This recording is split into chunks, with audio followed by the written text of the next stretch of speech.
South Africans are expected to spend about 298 billion rands this festive season. All of that in just 2 months or 1 month. That's a lot of money. Obviously, that money is going to be really helpful for the economy. First things first, in case you guys are wondering, the people who calculated that number is Wonga, like the company Wonga. I'm not sure if you guys remember that company. They used to do a lot of advertising earlier on, a couple of years ago, but then they stopped for some reason. When they calculated this number, they took into account food, but food, they meant actual food as well as alcohol. So those two things are in the same category. And then there's traveling, and then there's gift giving. So those are the three biggest ways that people are going to be spending money this festive season. Because if you do the math properly, that averages to about 6,000 rands per South African, roundabout. But that means every single person is spending an additional 6,000 rands. That is a lot of money. Of course, you want to rest, you want to relax. But I was very curious to say, how exactly does a person get to the point where they actually end up spending that amount of money? So I did a little bit of research and I found that there were three things. Here's the first thing. The first reason is a very powerful force. It's a force that we just think about in terms of the world of children, but it's very, very alive and well in the adulting world. And that, my dear ladies and gentlemen, is peer pressure. A lot of people underestimate the power of peer pressure. In fact, a lot of people don't even notice that they're succumbing to peer pressure. They just find themselves swiping and swiping and swiping, and they end up blaming themselves when they shouldn't really blame themselves, at least not completely. The second one is this. Imagine you're at a family gathering, and then you're seeing all sorts of people, family members you haven't seen in years. And mind you, you're the one who just came through here with the Suzuki Swift. You're the one who came through here with the phone cover that doesn't look damaged. Your screen protector has no cracks. You're the one person who looks like everything is together when it comes to that person. And now you're seeing little cousins you've never seen before, little nephews you've never seen before. These are all people who want gifts, and you're probably told that these people are going to be attending this gathering that you approached, that you arrived to. You're probably told about this event a while back, and you're told to get some gifts. So you come through spending a lot of money just for these gifts. Imagine you're at a club. You're at a club and you came with your friends. You guys were just intending on having a good time, right? It's you with the gents and it's nice, it's chilled, it's easy.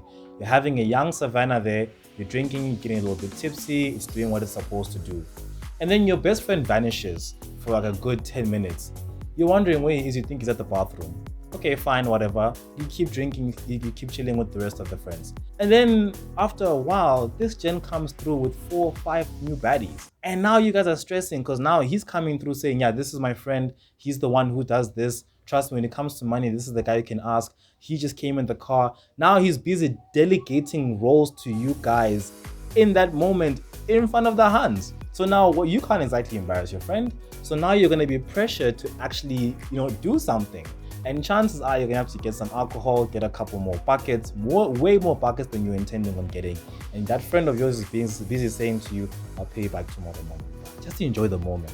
Outside of that, there's also the peer pressure that comes from the rest of the world. You go on TikTok, people are grooving on TikTok. You go outside just to get the fresh air.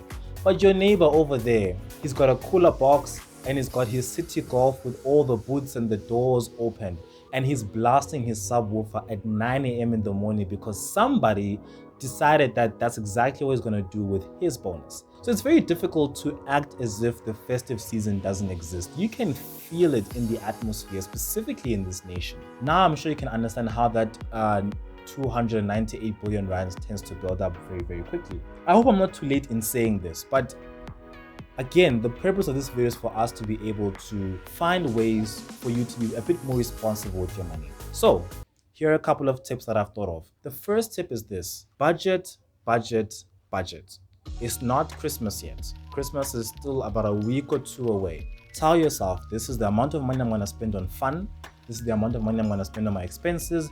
This is the amount of money I'm going to save. If you're lucky enough to have a 13th check, you need to spend it very, very wisely. I'm not saying don't have fun, but I'm just saying don't spend your entire bonus on fun because it's simply a waste. It's simply a waste, and you're still going to be causing yourself more stress down the road. And by down the road, I mean January and the following months, especially at the beginning of the year. And you don't want to start 2026 on a bad note. The second thing is this: what I would suggest for everyone, right? Have scheduled check-ins. So after you've done your budget, say to yourself, okay, fine, I'm going to check on my budget at the end of every single week. My suggestion, do it from now up until the end of January. The reason why I'm saying up until the end of January is because, guys, a lot of times when you get your check or your salary in December, you get it a lot earlier than you usually would. So a lot of people, they get really happy and excited thinking, okay, cool, I can have fun now. I can get excited now. But the problem that they don't understand is the fact that you essentially have this money from December, but that money is supposed to carry you from the middle of December all the way till the end of January. So now your salary is supposed to last you 50% longer than you typically would. It's a month and a half. Now, a lot of people would say, fine, but I've got my bonus. But that's why I'm saying you should be careful with your bonus, because if you know how to spend your bonus, then you're going to be very comfortable all the way till you get your next check at the end of January.